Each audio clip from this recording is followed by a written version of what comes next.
Good evening, everyone. Anup Sai is here. आपके biology का अंतिम चैप्टर आवा इन्वायरमेंट आवा इन्वायरमेंट।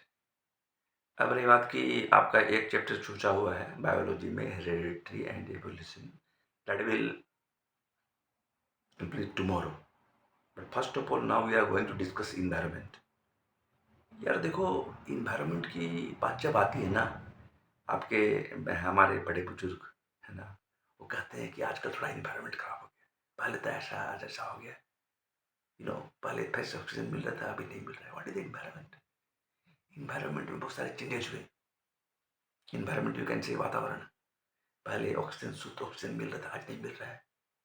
बहुत सारे केमिकल इंडस्ट्रीज हो गए हैं। ओजोन परत, ओजोन लेयर, यू नो तो मैं एकदम सिंपल से टर्म में आपको समझाने की कोशिश कर रहा हूँ। अब यहाँ पर ओजोन परत आएगा, यहाँ पर आएगा प्रोड्यूसर हार्विवरस। तो चलिए हम स्टार्ट करते हैं। इसमें बहुत लोग जुड़े हुए हैं। ये अंतिम चैप्टर है आपका, राइट? लेकिन जो बचा हुआ है मैं कल कर दूंगा। मैं अक्सर जब आपको पढ़ाता हूँ ना, तो एनसीईआरटी बुक को साथ में रखता हूँ।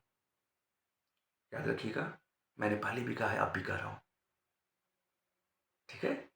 इस वीडियो को बिना स्किप किए हुए देखिएगा, क्योंकि आपको इसमें बहुत कुछ मिलने वाला है ना? Self mastery, self mastery and self mastery. ठीक है, मैंने पहले भी कहा है कि भाई जब भी आप एनसीईआरटी की बुक पकड़ते हो, जब भी पकड़ते हैं, तो एक मतलब मार्कर रखिए। मार्क करने के लिए स्पीडली मार्क आपको क्विक रिविजन में हेल्प करेगा। क्लियर? चलिए लेट स्टार्ट आवर इन्वायरमेंट। जैसे कि मैं एनसीईआरटी बुक को रखता हूँ, यहाँ पर मैं देख रहा हूँ कि इकोसिस्टम, व्हाट इज इकोसिस्टम? आपके चारों ओर सब जो घटित हो रही है ना, दैट इज इकोसिस्टम। जैसे कि यहाँ पर दिया हुआ है कि जितने भी ऑर्गेनिज्म है, प्लांट हैं, एनिमल हैं, माइक्रो ऑर्गेनिज्म है, ह्यूमन बीइंग है, ये सारे फिजिकल सराउंडिंग में है इंटैक्ट विथ ईच अदर। कैसे करते हैं इंटैक्ट? ये इंटैक्ट करते हैं ना, कि भाई आप मान लीजिए कि ह्यूमन बीइंग है 1 मिनट के लिए, और यहाँ पर दिया हुआ है भाई कि एनिमल्स है, प्लांट्स है, राइट, ट्रीज है। जैसे जैसे ये ट्रीज कम होंगे, ऑक्सीजन कम होगा, and oxygen is the main source of your life, right? यहाँ पर बताया गया है कि all the interacting organisms in an area together with the non-living constituents of the environment form an ecosystem. Thus, an ecosystem consists of biotic component comprising living uh, organism and abiotic compound combining physical factors like temperature, rainfall, wind, soil and material. Rainfall, rainfall क्या होता है? Rain जब fall करता है ना ऊपर से, ठीक है, जब रेनफॉल हुआ तो सीधे गिरा और कहीं पर जमा हो गया। हिंदी में कहते हैं वाष्पीकरण, तालाब में जमा हुआ। फिर जब जो सनलाइट पड़ा ना, उस सनलाइट से फिर जाके ऊपर चला गया, और फिर क्लाउड हुआ, और फिर से बारिश हो रही। ठीक है? तो आप लोग क्लास 10th में आप समझ रहे हो इकोसिस्टम को। अब इकोसिस्टम में आप देखोगे, इकोसिस्टम बहुत चीजें आती है। फॉरेस्ट, जंगल, जंगल आ रही है, इसमें पॉन्ड्स आ रहे हैं, लेक्स आ रहे हैं। कितनी एग्जाम्पल दूं, आप समझदार हो। इसलिए हम लोग यहाँ पर धीरे से आगे बढ़ते हैं। इकोसिस्टम मीन्स कि वी दैट मीन्स कि व्हाट वी आर यूजिंग, हम जो देख रहे हैं, ठीक है, हमारे चारों तरफ की सिस्टम जो है वो है इकोसिस्टम। वातावरण, एनवायरनमेंट कैसे चेंज हो रहा है, कैसे फैक्ट्रीज से, इंडस्ट्रीज से वेस्ट मटेरियल निकल रहे हैं, और वो हमें मतलब वायु को, यहाँ वहाँ पॉल्यूशन भी हो रहा है उससे, राइट? ये जो है ना ecosystem, what are its components, इसको आप देखिएगा, गहराई से पढ़िएगा, लेकिन हाँ, मार्कर से मार्क करते हुए। एनसीईआरटी की एक भी लाइन को भूलना नहीं, ऑब्जेक्टिव में पूछिएगा, राइट? सो आगे जब हम बढ़ते हैं इसके चैप्टर में, तो मेरे को दिखता है यहाँ पर सिंपल सा कि हम लोग इमेजिन, हम लोग को करवाया गया है कि we have seen the earlier classes. हमने अर्लियर क्लासेस में देखा है इकोसिस्टम के बारे में। तो अर्लियर क्लासेस में आपने देख लिया यार, तो हम फिर क्यों अर्लियर क्लास के बारे में बात करें? चलिए ना, बात करते हैं क्लास 10th की। अभी जो पढ़ना है ecosystem, right? Food chains and waves. Food chains, food chains. Human is a carnivorous. हम लोग कार्निवोरस है। What is the meaning carnivorous? दो होता है, हर्बी और तीन होता है यार, हर्बीवोरस, कार्निवोरस और ओमनिवोरस। हर्बीवोरस जो कि सिर्फ पेड़ पौधे घास खाता है, ओमनिवोरस जो कि सिर्फ, सॉरी, कार्निवोरस जो सिर्फ मतलब मीट मांस खाता है, ओमनिवोरस जो सब खाता है, हम लोग हैं ओमनिवोरस। चिकन खा रहे हैं, मटन खा रहे हैं, फिश खा रहे हैं, राइट। यहाँ पर दिखाया गया कि अन एक्टिविटी यहाँ पर शो किया कि आप देखिएगा food chains in nature. Food chains, अब फूड चेन कैसे बनते हैं गहराई से देखिए आप। फिगर 15.1 यहाँ पर दिया हुआ है। You know, food chain in nature, A in forest, B in grassland and C in a pond. A में दिया हुआ है इन फॉरेस्ट। जब आप फॉरेस्ट की बात करते हो तो फॉरेस्ट में सबसे पहले क्या होता है? जंगल है ना यार, जंगल। अब मत बोलना ये बात जो मैं पिछला सीन में दिया था, क्या, you know that teacher is an actor. मैं समझता हूँ कि जो बातें थोड़ा सा मजाक कर डाल समझाया जाए ना, तो आपको जब समय तक याद रहेगा, लंबे समय तक। तो मैं यहाँ पर बता रहा हूँ कि भाई यहाँ पर जंगल दिखाएगा, जंगल से याद आ गया। क्या याद आया? वो डायलॉग बागी टू का मैं उसे समझाने या बचाने नहीं आया हूँ, मैं तुम लोगों को उससे बचाने आया हूँ। जंगल जो है ना, उसका घर है, और यदि तुम अंदर आया ना तो जहन्नुम बना देगा। इस लड़ाई में उसका कुछ बिगड़ेगा नहीं और तुम्हारा कुछ बचेगा नहीं। वो अकेले आप में एक फौज के बराबर है। He is one man army and you are also one man army. यार सब कर लोगे, टेंशन नहीं लेने का। मुन्ना भाई एमबीबीएस, मुन्ना भाई एमबीबीएस, टेंशन नहीं लेने का, बिंदास रहने का। चलिए बात करते हैं फॉरेस्ट की। फॉरेस्ट में क्या होता है ना, सबसे पहले वहां पर क्या होता है, आप फॉरेस्ट की बात ही आ गई तो वहां पर क्या आ रहा है? ग्रीन प्लांट्स, ग्रीन प्लांट्स वगैरह आ रहे हैं। और ग्रीन प्लांट जब आ रहे हैं तो उस ग्रीन प्लांट्स को जो है डियर, हिरन खा रहे हैं। और उसके बाद जो हिरन है, डियर, उनको लायन खा रहे हैं। क्या बन गया? Food chain. ये प्राइमरी कंज्यूमर हुआ, ठीक है।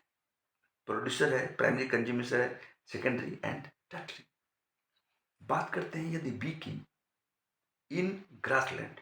ग्रासलैंड की बात करोगे तो एक छोटा सा ग्रास है, फिर एक छोटा सा यहाँ पर आप देखोगे ना कि एक ऑर्गेनिज्म छोटा सा करने करते कि छोटी छोटी जो आप देखते हैं ना, मतलब यूँ कहिए तो छोटे कीड़े, चींटी, इंसेक्ट्स। उसके बाद आएंगे हमारे फ्रॉक्स, मेंढक, खाते हैं उनको। अब इनको खाते हैं कौन? स्नैक, सांप। उससे आगे बढ़िएगा तो आपको दिखेगा बड़े बड़े चिड़िया, बाज, ईगल, या फिर कोई भी। ये आपका है ना। और सी में है इन अ पॉन्ड। पॉन्ड में क्या? तालाब की बात करते हैं भाई, पॉन्ड, तालाब की बात करते हैं। अभी तालाब की बात करेंगे ना तो यहाँ पर आप देखेंगे सी। यहाँ पर आपको एक लीचेस दिखेंगे, छोटे छोटे, मतलब काय की तरह पौधे, राइट। वहाँ आगे आपको दिखा दिया एक स्कॉर्पियन टाइप में दिखा रहा है, उसके ऊपर दिखा रहा है फिश, और उसके ऊपर क्या दिखा रहा है? बगोला। ये खाएं इसको, ये खाएं इसको, ये खाएं इसके, एक बन गया फूड चेन। क्लियर है? बिल्कुल क्लियर हो गया। आप लोग इतने स्मार्ट बच्चे हो 10th के, हाँ, क्लियर कैसे नहीं होगा? और अनूप सर पढ़ा रहे तो क्लियर होगा, और अगर क्लियर नहीं हो ना, रिंग कर लेना फोन में हमारे, राइट। चलिए आगे बढ़ते हैं। यहाँ पर एक बताया गया है कि जैसे जैसे producer, primary consumer, secondary consumer and tertiary consumer, figure 15.2, and it is trophic level. What is trophic level? समझते हैं थोड़ा। The green plants in a terrestrial ecosystem capture about 1% of the energy of sunlight that falls on their leaves and convert it into food energy. 1% leaf में गया और convert क्या कर दिया? Food energy में, राइट।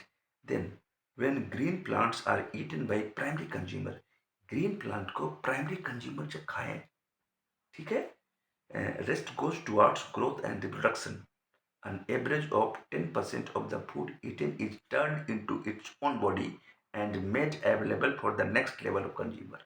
10% लॉस हो गया और अगला के लिए हो गया वो कंज्यूमर। आगे बढ़िए।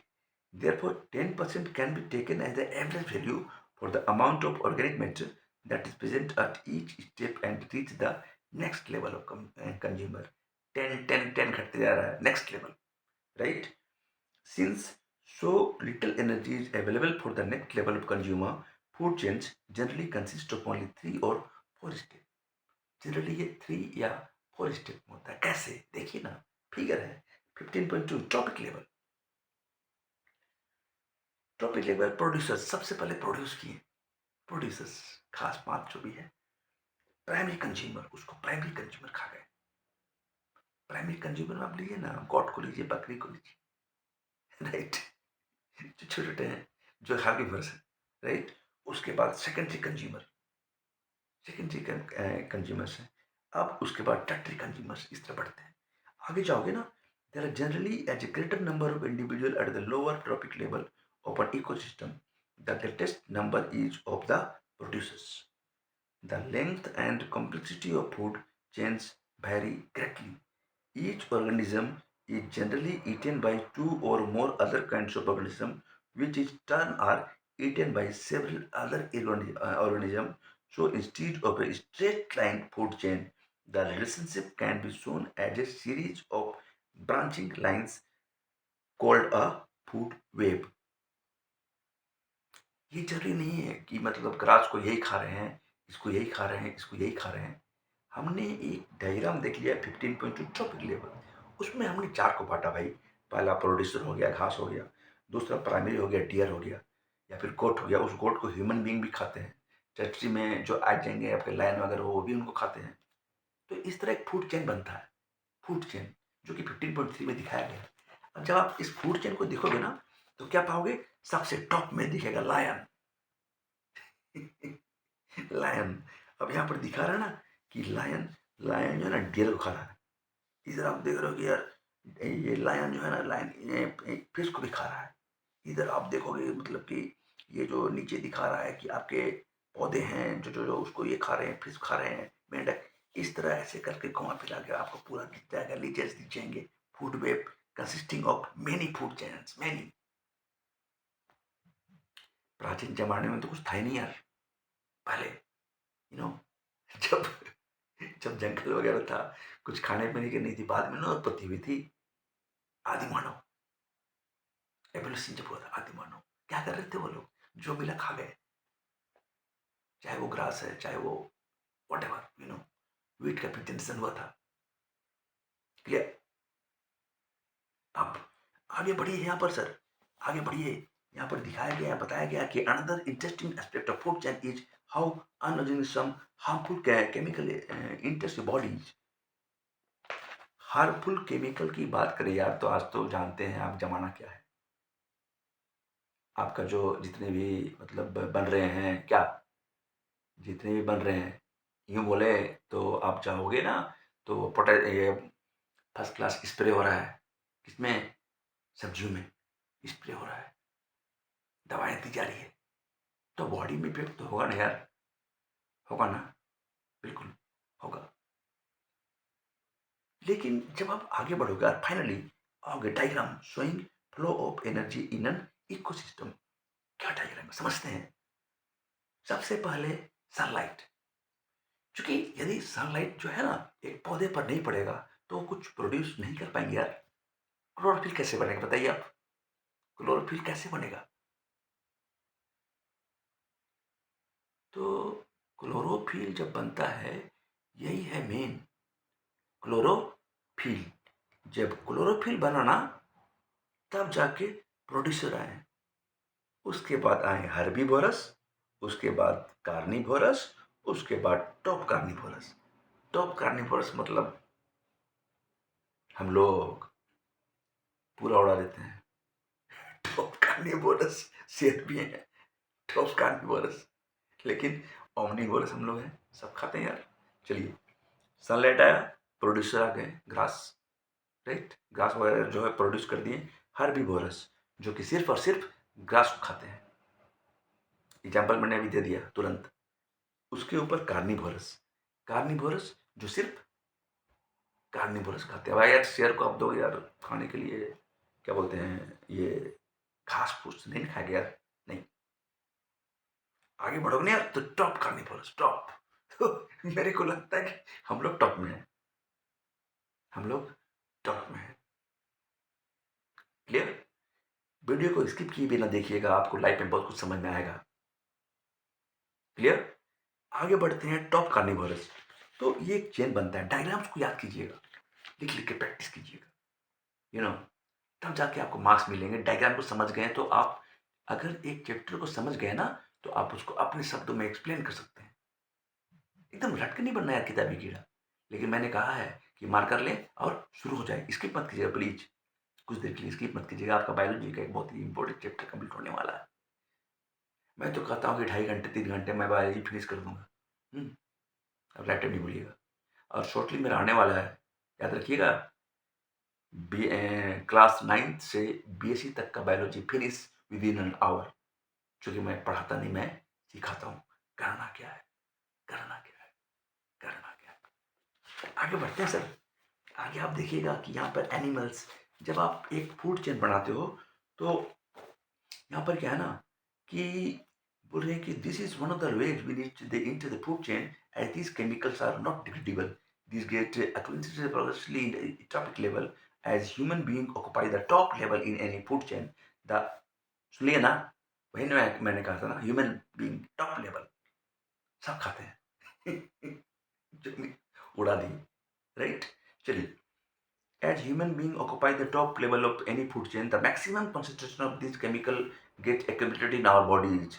This phenomenon is known as biological magnification. This is the reason why our food grains such as wheat and rice, vegetables and fruits, and even meat contains varying amounts of pesticide residues. These cannot always be removed by washing or other means. वही ना मैं बोला, कितना कितना भी धो धो लीजिएगा आप अपने सब्जी को तो वो क्या उसमें जो पड़ा है वो हो जाएगा ठीक। आप डेली मार रहे हो उसमें स्प्रे, दवाएं, नहीं ना होगा कितना वाश करने से। हाँ, चलिए, how do our activities affect the environment? Environment को कैसे इफेक्ट करता है? इन्वायरमेंट को इफेक्ट इफेक्ट कैसे किस तरह कर रहा है? ओजोन लेयर की उत्पत्ति हो जा रही है यार। O2 ऑक्सीजन जो हमारे सांस का स्रोत है मेन, हम लोग O2 ही हमारे पास आता है, ऑक्सीजन। लेकिन बता रहा है कि ozone is a molecule formed by 3 atoms of oxygen. O2 जो है उसमें 2 एटम्स हैं, O3 में आपके 3 एटम हो गए। O2 कैसे बनता है मैं बताया था ना केमिस्ट्री में। O2 जो है वो एक कोवैलेंट बॉन्ड से बनता है जिसमें कि 2 इलेक्ट्रॉन्स का शेयरिंग किया जाता है, covalent bond, and that is why it's double bonded, single bond double bond. तो इट इज डेडली पॉइजन यार। ओजोन लेयर में उधर ऊपर छेद हो रहा है, हॉल्स हो रहे हैं, जिससे कि सनलाइट टाइट हो रहा है और इसमें स्किन कैंसर और डिफरेंट डिफरेंट रोगों की समस्या बढ़ रही है। यहाँ पर आप देखिएगा, at the higher level of the atmosphere ozone performs an essential function. It shields the surface on the earth from ultraviolet radiation from the sun. This radiation, ये जो रेडिएशन है वो इस तरह के कैंसर को उत्पन्न कर रहा है, यहाँ पर दिखाया गया है, आप देखिए। Ozone at the higher level of the atmosphere is a product of UV ultraviolet radiation acting on oxygen O2 molecules. The higher energy ultraviolet radiation split apart some molecular oxygen into free oxygen. जो molecular oxygen है ना वो कुछ free oxygen मिल जा रहा है, O2 plus O, right? These atoms then combine with the molecular oxygen to form ozone as shown. O2 है तो आप वहां पर ऊपर लिख दो UV अल्ट्रावायलेट O+O। लेकिन जब उसमें एक O और जुड़ जा रहा है, O+O2 is equal to O3 and that is ozone. That is ozone. The amount of ozone in the atmosphere began to drop sharply in the 1980s. ठीक है? Their decrease had been linked to synthetic chemicals like chlorofluorocarbons, which are used at refrigerants and in fire extinction in 1987. Refrigerator और जो fire extinguisher है उसमें use किए जा रहे थे। अब क्या है कि भाई United Nation environmental programmes succeeded in forming an agreement to freeze CFC production at 1996 level. It is now mandatory for all the manufacturing companies to make CFC free refrigerator throughout the world. अब क्या है कि through out the world में, है ना, यहाँ पर जो इस तरह की बातें हो गई है कि सीएफसी प्रोडक्शन एट 1986 लेवल्स, ठीक है, it is now mandatory for all the manufacturing companies to make CFC free, CFC free, अब इसमें CFC free कर दिया गया है, ठीक है, refrigerators throughout the world, not only in India. Okay, so managing the garbage and you produce, managing the garbage, what is the garbage? Suppose we take food, हम लोग फूड लेते हैं, खाते हैं ना फूड यार हर दिन, हमने फूड लिया, हमने फूड लिया, च्यूइंग किया, चबाया, उसके बाद उसमें सलीवा आया, उस सलीवा जो है डाइजेशन होने के बाद जितने भी न्यूट्रिएंट्स ने उसको बॉडी में अब्जॉर्ब किया और वो एक्सक्रीटरी मेटेरियल के रूप में निकल गया। तो ठीक उसी तरह यहाँ दिखा रहा है कि कैसे गार्बेज करते हैं, कैसे गार्बेज करते हैं। Substance that are broken into the biological process are said to be biodegradable, उसको बोलते हैं बायोडिग्रेडेबल, ठीक है। How many of the substance you believed were biodegradable, substances that are not broken down in this manner are said to be non-biodegradable. These substances may be inert and simply persist in the environment for a long time or may harm the various member of the ecosystem. याद रखिएगा, biodegradable. मेरे कहने का अर्थ यहाँ पर क्या है? मेरे कहने का अर्थ यहाँ पर ये है ना भाई, मेरे कहने का अर्थ यहाँ पर ये है कि इसको हम लोग क्या करते हैं, गार्बेज को कलेक्ट कर लिए, उसको हम ब्यूरेट कर दिए, माचिस से जला दिए जला दिए। पर हर कुछ बायोडिग्रेडेबल नहीं ना है यार। आज देखिए पड़े हैं, प्लास्टिक पर रोक लग गई है ना, क्यों? क्योंकि बायोडिग्रेडेबल नहीं है, right. And we have to save the earth, we have to save the life. यही बोल रहा है इकोसिस्टम। ये पूरा सिस्टम जो है ना, दैट इज इकोसिस्टम। मुझे लगता है कि आप लोग इतने तो टैलेंटेड हैं भाई, ये आप में कैपेसिटी, आप में दम है यार, आप में दम है। Importance in our life style have resulted in greater amount of waste material generation. Changes in attitude also have a role to play. With more and more things, we are becoming disposable. Thanks in packaging resulted too much on our waste becoming non-biodegradable. What do you think about the impact of these on our environment? बहुत सारे सवाल यहाँ आपसे किए गए हैं।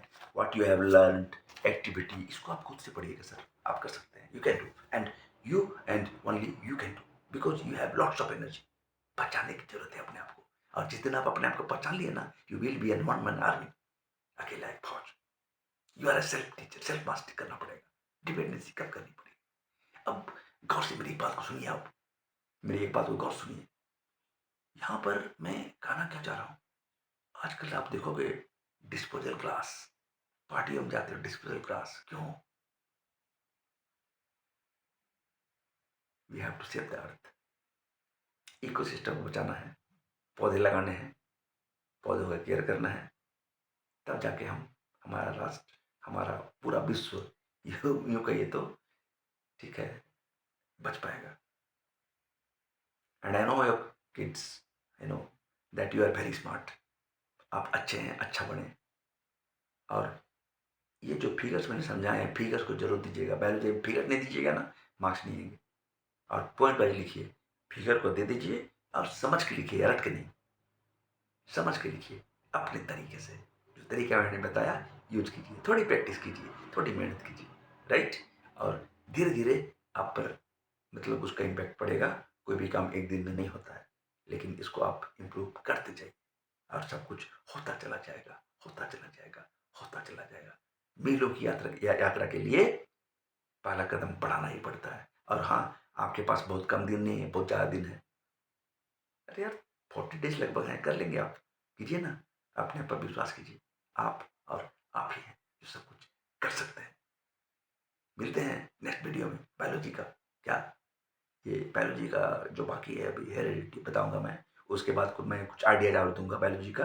Biology finish हो जाएगा, केमिस्ट्री फिनिश हो जाएगा, math and each and every subject will be finished. अगर आपने अभी तक मेरे चैनल को सब्सक्राइब नहीं किया है तो कर लें, क्योंकि इसमें है everything under one channel, everything. मिलते हैं नेक्स्ट वीडियो। Good night.